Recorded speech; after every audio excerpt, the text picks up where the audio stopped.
السلام علیکم۔ میں دکاندار اور عورت۔ گاہک نے دکان میں داخل ہو کر دکاندار سے پوچھا، سیبوں کا کیا بھاؤ لگاؤ گے؟ دکاندار نے جواب دیا، سیب 100 روپے کلو اور امرود 80 روپے۔ اتنے میں ایک عورت بھی دکان میں داخل ہوئی اور کہا، مجھے 1 کلو سیب چاہیے، کیا بھاؤ ہے؟ دکاندار نے کہا، امرود 20 روپے اور سیب 30۔ عورت نے الحمدللہ پڑھا۔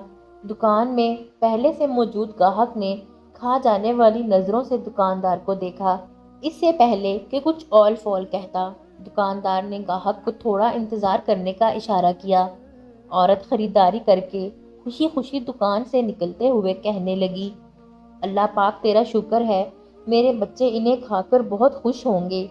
عورت کے جانے کے بعد دکاندار نے پہلے سے موجود گاہک کی طرف متوجہ ہوتے ہوئے کہا، اللہ گواہ ہے، میں نے تجھے کوئی دھوکہ دینے کی کوشش نہیں کی۔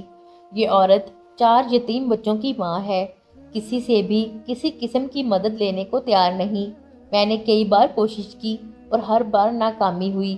اب مجھے یہی طریقہ سوجا ہے کہ جب یہ آئے تو کم سے کم دام لگا کر چیزیں دوں۔ میں چاہتا ہوں کہ اس کا بھرم قائم رہے اور اسے لگے کہ وہ کسی کی محتاج نہیں۔ میں یہ تجارت اللہ کے ساتھ کرتا ہوں اور اسی کی رضا خوشنودی کا طالب ہوں۔ دکاندار کہنے لگا، یہ عورت ہفتے میں 1 بار آتی ہے، اللہ گواہ ہے، جس دن یہ آ جائے اس دن میری سیل بڑھ جاتی ہے۔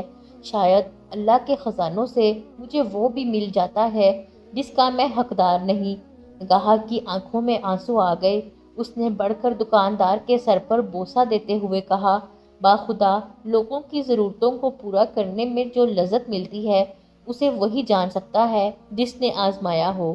دوستو، امید ہے آج کی کہانی سے آپ نے نصیحت حاصل کی ہوگی۔ کہانی پسند آئی ہو تو ویڈیو کو لائک کریں، چینل سبسکرائب کریں اور اپنے دوستوں کے ساتھ شیئر کریں۔ ساتھ ہی ساتھ کمنٹ سیکشن میں اپنی رائے کا اظہار لازمی کریں۔ اللہ حافظ۔